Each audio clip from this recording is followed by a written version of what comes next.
Bismillahirrahmanirrahim. Assalamualaikum warahmatullahi ta'ala wabarakatuh. Alhamdulillah Rabbil Alamin. Wassalatu wassalamu ala asyrafil anbiya wal mursalin wa ala alihi wa sahbihi ajma'in.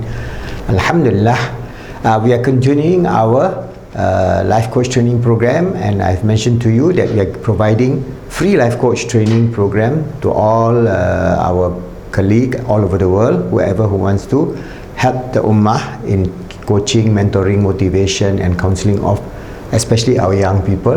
We give you free certification from our center, Positive Islamic Psychology Center and Khalifa Education Foundation. And I've mentioned to you the 4 levels of knowledge that we are giving you free uploading onto YouTube, which you can access.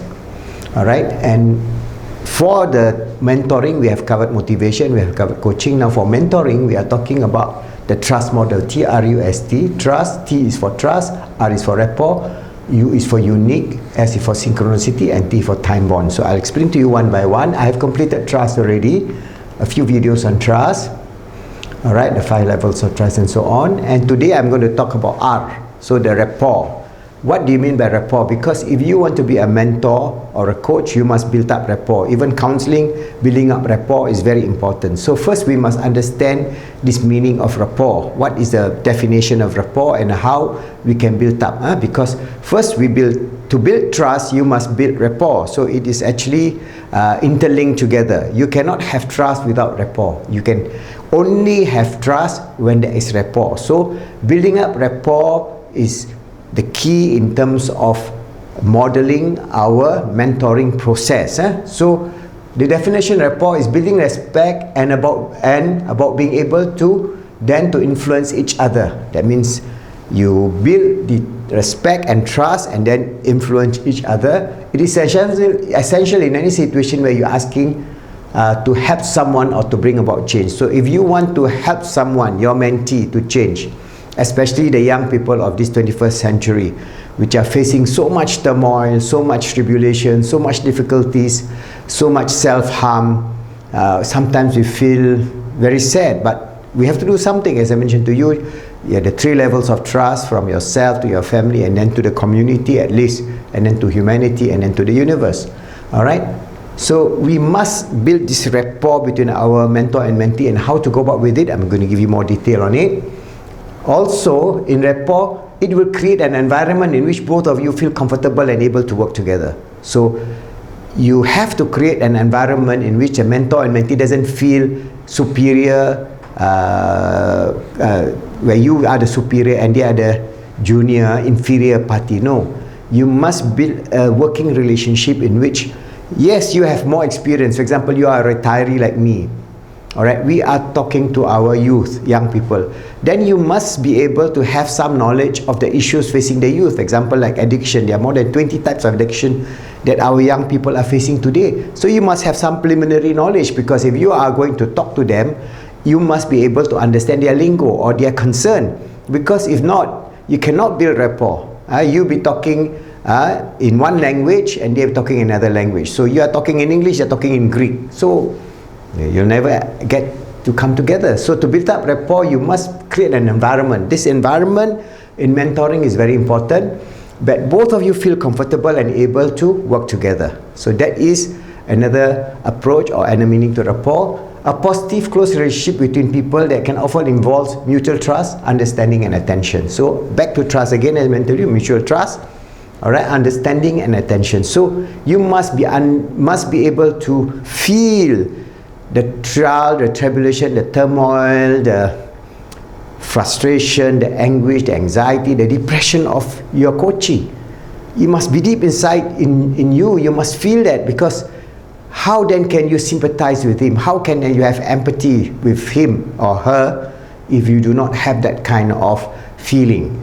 It must be internally you feel a sense of caring and sharing, a sense of compassion and mercy and empathy, to be able to see this broken person or this person having these difficulties in their life, that you pray and hope and work towards healing them holistically in a way that is consonant with the deen of Islam. And that, inshallah, we'll go detail into that later. Alright? So the other definition is also a good understanding of someone and an ability to communicate well with them. So you have this two-way process, okay? So that is basically what is rapport is and building rapport is. So you understand this, then at least you have a basic foundational idea of the word R. Yeah? T is trust, R is rapport. So what are the synonyms of rapport? There are many synonyms, and each and every one of them give you a facet of this beautiful rapport building process. One is affinity. So you must have an affinity between the mentor and mentee. You must have affinity. This sense of affinity could be spiritual, could be emotional, could be mental, could be physical. But you got to be very careful, because in Islam there are guidelines. For example, in mentoring, we have our guideline in terms of the Quran and the Sunnah and the way of the Prophet, in which we are very careful. For example, like in the secular mentoring, you have teenage or young children being mentored by people of the opposite sex, in which they are taken advantage of. Young girls, for example, all right, they are taken, or young men, they are sodomized because of this kind of situation. So we have certain guidelines in which how we are going to go through the mentoring process based on the deen of Islam, based on our sunnah, based on our akidah. And that is very important, because we are not a secular counseling or coaching or mentoring approach. All right. What is important is friendship, as mentioned to you. So that between mentor and mentee, you develop a sense of friendship, and this friendship can last a whole lifetime. I know of situation in which we build relationship, and that person become like my adopted mother. All right. I have my mother, but I have this adopted mother to go to because of the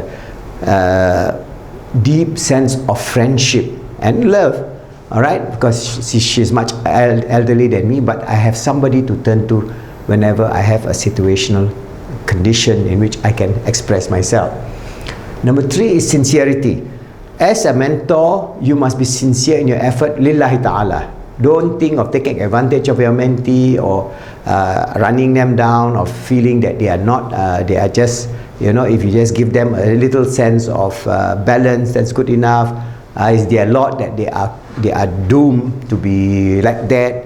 Then if you don't have that sense of empathy, that sense of realizing that that person can rise above their difficulties and tribulation to become a person that can rise even better than you, then you don't have that sense of sincerity. Because we are doing this not for ourselves, we are not doing it for our family, we are doing it for lillahi ta'ala. So mentor-mentee relationship within our family is very important, naturally, because we are either the parents or the uncle or the auntie or the grandfather of these children. So we have to mentor them as best as we can.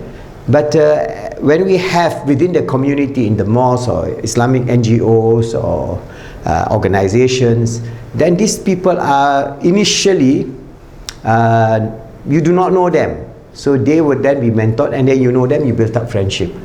Number 4 is affection.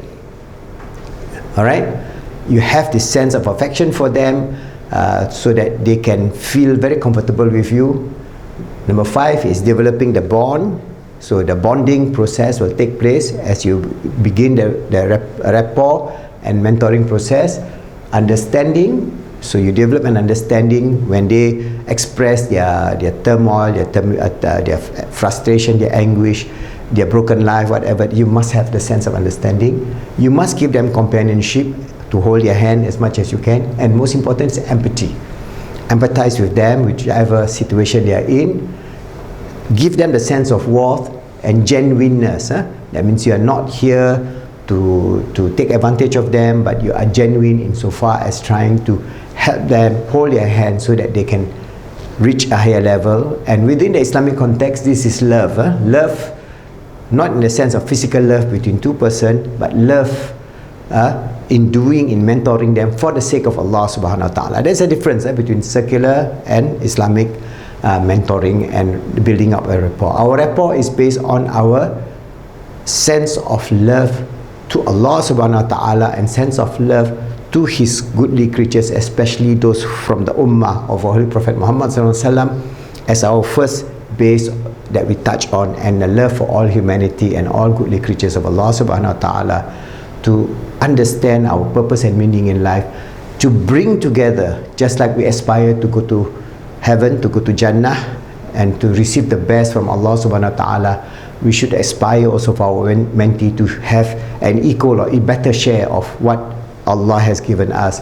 So in the way we build rapport, and we can reach a higher level of understanding in so far as developing our mentee from trust to rapport, and then to the sense of uniqueness, and all the other acronym that I'm going to give you in our trust model of positive Islamic psychology, mentoring process, understanding and always realizing in our life that we are here on this earth as a gift from Allah subhanahu wa ta'ala, His sincere servant, striving always to make ourselves good, helping others to be good, making the world good in the way that is pleasing to Allah, inshallah.